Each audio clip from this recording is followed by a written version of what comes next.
لله رب العالمين نحمده ونستعينه ونستغفره ونعوذ بالله من شرور أنفسنا ومن سيئات أعمالنا من يهده الله فلا مضل له ومن يضلل فلا هادي له أشهد أن لا إله إلا الله وحده لا شريك له وأشهد أن محمدا عبده ورسوله لا نبي بعده اللهم صل وسلم وبارك على سيدنا محمد وعلى آله وأصحابه أجمعين أما بعد فيا عباد الله أوصيكم ونفسي بتقوى الله وطاعته لعلكم تفلحون فقد قال الله تعالى في كتابه الكريم وهو أصدق القائلين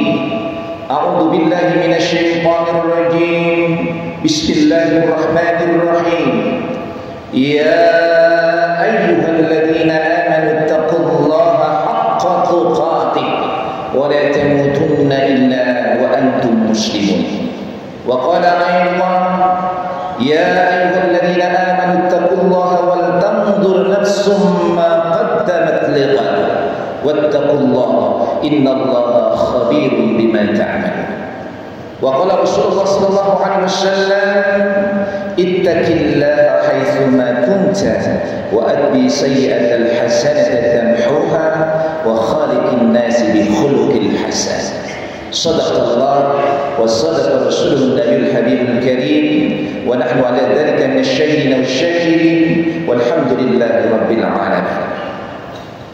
Ma'asyiral jamaah yang dirahmati dan dimuliakan Allah Subhanahu wa taala, puji seiring syukur senantiasa kita panjatkan kepada Allah Subhanahu wa taala atas segala nikmat, rahmat dan karunia-Nya kepada kita. Yang alhamdulillah Allah masih menetapkan nikmat iman wal Islam. Allah masih memberikan nikmat kesehatan kepada kita. Allah masih memberikan nikmat panjang umur kepada kita. Allah masih memberikan nikmat keberkahan dalam hidup kita. Mudah-mudahan kita semua termasuk hamba-hambanya Allah Subhanahu wa taala yang pandai bersyukur terhadap segala nikmat yang Allah berikan kepada kita. Salawat seiring syam kita curah limpahkan kepada uswah, kepada kekasih kita, kepada yang menjadi tauladan untuk kita semua, yakni baginda Nabi besar Nabi Muhammad sallallahu alaihi wasallam. Khatib berwasiat khususnya untuk diri pribadi, umumnya untuk kita semua. Mari kita sama-sama tingkatkan keimanan dan ketakwaan kita kepada Allah Subhanahu wa taala.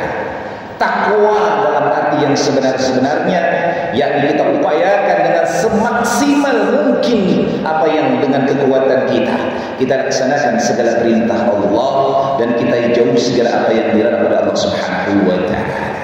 Ma'asyiral jamaah hadani Allah wa iyyakum ajma'in. Bangsa Indonesia adalah bangsa yang besar. Jumlah penduduknya menempati urutan yang keempat di permukaan bumi ini. Dan populasi muslim di Indonesia ini terbesar di dunia. Jumlah penduduk sekarang kurang lebih 279 juta jiwa, yang muslimnya 240 juta jiwa. Ini adalah sebuah anugerah yang luar biasa bagi bangsa kita, bangsa Indonesia.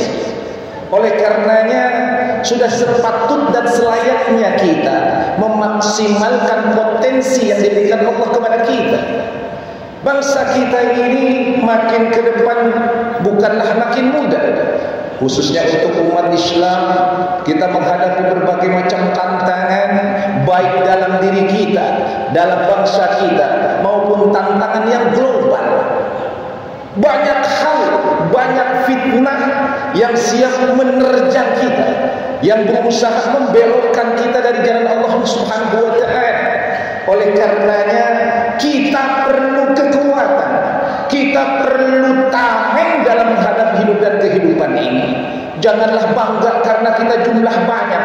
Janganlah bangga karena kita mampu mendominasi dalam kehidupan berbangsa dan bernegara kita. Kita banyak dan wajib serta harus menunjukkan, membuktikan bahwa kita ini adalah hamba-hamba manusia-manusia yang mampu memberikan manfaat kepada manusia yang lain. Kita harus bersumbangsi, memberikan yang terbaik bagi bangsa kita, memberikan yang terbaik bagi agama kita. Mari kita sama-sama buktikan kepada dunia, buktikan kepada seluruh umat manusia, kuntum khair ummah. Kita ini adalah sebaik-baiknya ummah. Hadirin yang dirahmati dan dimuliakan Allah Subhanahu wa taala, lalu apa sih yang harus kita siapkan dalam rangka membentengi diri kita ini, membentengi bangsa kita ini? Setidaknya ada 5 hal yang harus kita persiapkan dan kita matangkan ke depannya. Yang pertama adalah iman kita ini.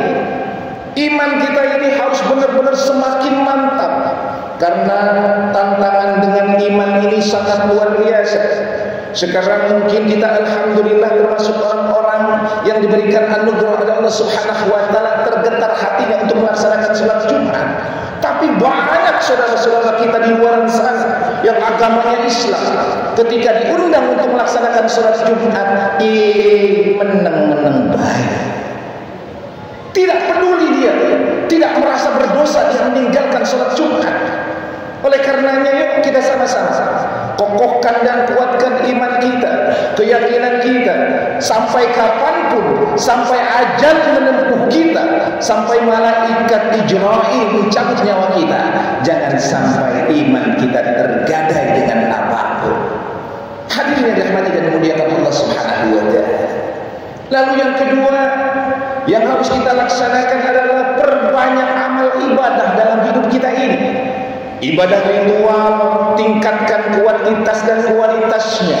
Kalau selama ini kita jarang-jarang ke masjid, 5 waktu pun hanya beberapa waktu saja, tingkatkan kembali. Semakin lama kita semakin tak meninggalkan salat berjamaah yang 5 waktu. Kita tingkatkan kualitas ibadah kita yang ritualkan, yang sosial. Jangan pernah kita tinggalkan sekecil apapun amal ibadah sosial.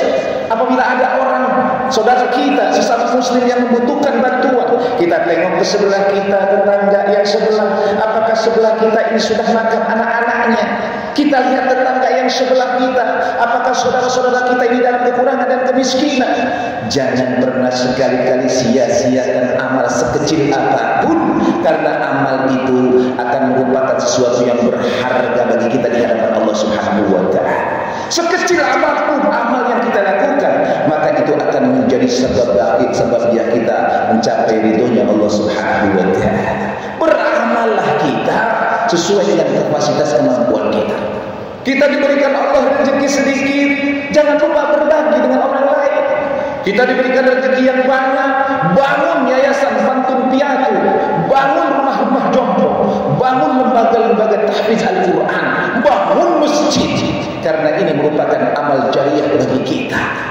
Kita mati, maka ketika kita melakukan amal jariah, pahalanya tetap mengalir untuk kita semua. Oleh karenanya hadirin yang berbahagia, selagi kita diberikan kesempatan dan peluangan waktu, selagi kita diberikan kemurahan dan kemudahan dalam rezeki, maka manfaatkanlah dalam rangka mencapai ridhonya Allah Subhanahu wa taala. Masyaallah jamaah, hadani Allah wa iyyakum ajma'in. Lalu yang ketiga, mari kita sama-sama perbaiki akhlak, perbaiki moral bangsa kita, moral diri kita, moral masyarakat kita. Karena bangsa ini hancurkan akhlaknya, akhlak yang suhu, akhlak yang tercela. Kita menangis melihat para pejabat yang koruptor tanpa malu. Kita bersedih melihat orang berbuat dengan seenaknya melanggar tata krama, etika dan moral. Oleh karenanya yuk kita sama-sama kita perbaiki akhlak kita, karena agama Islam yang diajarkan dan dibawa oleh Rasulullah SAW selain tauhid, maka yang esensi adalah akhlakul karimah. Mari kita sama-sama berakhlak ketika beribadah dengan Allah, berakhlak kita bersosialisasi dengan sesama manusia. Pergunakan akhlak yang baik, pergunakan akhlak yang mulia, maka insya Allah akan terbangun ikatan ukhuwah Islamiyah yang saling sayang, yang saling merasa peduli antara satu dengan yang lainnya. Kita sangat sedih karena permasalahan akhlak menjadi permasalahan terbesar pada negeri ini. Mudah-mudahan kita semua akan diberikan kekuatan oleh Allah Subhanahu wa taala untuk membangun akhlak yang mulia dalam hidup dan kehidupan ini. Masyaallah jamaah hadani Allah wa iyyakum ajma'in. Lalu yang keempat yang harus kita persiapkan adalah kita bangun ukhuwah Islamiyah di antara kita. Kita boleh berbeda dan memang itu adalah sunnatullah. Anda dari Medan, saya dari Jawa Barat, Anda dari Sulawesi, saya dari Kalimantan. Anda kulitnya putih, saya kulitnya hitam. Anda warnanya merah, saya warnanya hijau. Itu adalah sunnatullah. Karena Allah memberikan perbedaan dalam kehidupan ini. Ada laki-laki, ada perempuan, dan lain sebagainya dan lain sebagainya. Tetapi yang mengikat kita sekarang ini adalah al-Islam. Anda bekerja di pemerintahan sebagai pegawai negeri, sebagai tentara, sebagai polisi, itu hanya pekerjaan. Tetapi kita harus mengikat diri kita di dalam Rabitul Islamiyah, ikatan kekuatan Islamiyah, di mana terikat persaudaraan yang kuat. Perkokoh persaudaraan di antara kita. Baju boleh berbeda, pilihan boleh berbeda, apapun boleh berbeda, tetapi dalam satu ikatan yang namanya ikatan ukhuwah Islamiyah. Jaga ikatan ini, karena ikatan ini sangat berpengaruh terhadap kehidupan berbangsa dan bernegara. Kita mendambakan masyarakat negara yang penuh dengan cinta kasih, yang penuh dengan damai, yang penuh persaudaraan antara yang lain satu dengan yang lain. Kita doakan bangsa kita yang sekarang sudah memiliki pemimpin bagi negeri ini. Mudah-mudahan Allah berikan kekuatan menjadi pemimpin yang amanah. Mudah-mudahan bangsa kita senantiasa diberikan keberkahan oleh Allah Subhanahu wa taala, keberkahan dari langit, keberkahan dari bumi. Mudah-mudahan kita semua senantiasa mendapatkan rahmat dan kasih sayang dari Allah Subhanahu wa taala. Dan yang terakhir, mari kita sama-sama perkuat ekonomi umat ini, perkuat negeri ini ekonominya. Karena sungguh benar baginda Rasulullah menjelaskan bahwa kekafiran terkadang dan bahkan sering menjerumuskan orang kepada kekafiran. Oleh karenanya, jadilah kita orang-orang yang tidak menengadahkan tangan meminta-minta. Jadilah kita orang yang mampu memberi dan membantu sesamanya. Mudah-mudahan Allah Subhanahu wa taala senantiasa menjadikan kita orang-orang yang imannya kokoh dan kuat. Mudah-mudahan Allah Subhanahu wa taala memberikan kepada kita mampu istiqamah melaksanakan segala apa yang diperintahkan Allah dan menjauhi segala apa yang dilarang Allah Subhanahu wa taala. Mudah-mudahan kita dihiasi hidup kita dengan akhlak yang mulia. Mudah-mudahan Allah bersatukan hati dan jiwa serta raga kita dalam ikatan ukhuwah Islamiyah, dan insyaallah di dunia hasanah wa fil akhirati hasanah. A'udzu billahi minasyaitonir rajim.